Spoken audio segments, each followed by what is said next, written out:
பலருக்கும் பல விஷயங்களும் நல்ல விஷயங்களாக கடந்து சேரணும், எல்லோரும் நல்லா இருக்கணும் அப்படிங்கிற நல்ல எண்ணமும் நல்ல சிந்தனையும் நல்ல செயலும் ஒரு மனுஷன்கிட்ட இருக்கிற ஒரு ஆள் எழுந்து மேலே ஆட்சி அதிகாரத்தில் உட்காந்தாச்சு அப்படின்னா உலக மக்கள் எவனுமே பஞ்சம் பசி பட்டினி கிடந்து சாவாமல் அவ்வளோ பேரும் தலை துவங்கி சிறப்பான ஒரு வாழ்க்கையை வாழறதுக்கான வழிமுறை கிடைக்கும். அதுக்கான வழி கண்டிப்பாக சீக்கிரத்தில் பிறக்குங்கிறது தான் பெரிய ஒரு எதிர்பார்ப்பு. ஏன்னா எல்லாத்துக்கும் ஆனதில்ல. ஏன்னா உயிர் தேவைகள் அனைத்தையும் நம்ம அழிச்சிட்டு நம்ம காடு நகரங்களில் இருக்கிற மக்களை எல்லாருமே வந்து எல்லாரும் சமத்துவ உணர்வோடு ஒரு வாழறதுக்கான ஒரு சமத்துவ உணர்வு எல்லாத்துக்கும் இருக்கணும். இன்றைக்கி சிட்டியில் இருக்கிறவன் உயர்ந்தவன், கிராமத்தில் இருக்கிறவன் பட்டிக்காட்டான் கிராமத்தான் அவர் அப்படின்னு சொல்லி புறக்கணித்து பேசுகிற காலங்களெல்லாம் கடந்து ஒரு பெரிய ஒரு சமத்துவ உணர்வான ஒரு வாழ்க்கை இந்த உலகத்தில் உருவாகணுங்கிறது தான் பெரிய ஒரு ஆசை இருக்குது. ஏன்னா இன்றைக்கி ஒரு காலம் மாறும். இன்றைக்கி சிட்டி நகரங்களெல்லாம் இருக்க வீடு இல்லாமல் பிதுங்கி வலிஞ்சு கிராமப்புறங்களை தேடி வரக்கூடிய ஒரு காலம் வரும். ஏன்னா நாடு பெருத்து காடு நாடாகும்னு இறைவன் சொல்லியிருக்காரு. அது கண்டிப்பாக நடந்தே தீரும். ஏன்னா இங்கே இருக்கிற சூழ்நிலைகள் என்ன அப்படின்னா ஃபுல்லாக இயற்கை சார்ந்த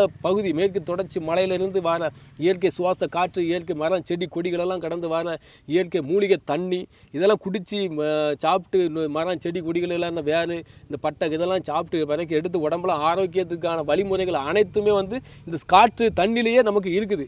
இதை உண்டு குடிச்சு இருந்து வாழ்ந்தாலே நம்மளோட வாழ்க்கை நல்ல ஒரு நிலைப்பாடுக்கு வரும். ஆனால் இதையெல்லாம் புறக்கணிக்கிறாங்கங்கிறது தான் பெரிய ஒரு கொடுமை. ஆனால் இன்றைக்கி புறக்கணிக்கலாம், நாளைக்கு இதை தேடி வரக்கூடிய காலம் வரும், சீக்கிரம் வரும். ஆனால் என்ன நோய்வாய்ப்பட்டு வாழ்ந்துக்கிட்டு இருக்கிற மக்களெல்லாம் இன்றைக்கி வந்து எங்கேயாவது ஒரு காட்டு பகுதிகளில் இருந்து கொஞ்சம் ரிலாக்ஸாக காற்று வாங்கலாமான்னு தேடிடுறாங்க. ஏன்னா ஆக்சிஜனுக்கு இன்றைக்கி வெளி சிட்டி சைட்லலாம் காசு, ஆக்சிஜன் சுத்தமான ஆக்சிஜன் காற்றுக்கு வந்து இன்றைக்கி துட்டு. ஆனால் இங்கே ஃப்ரீ.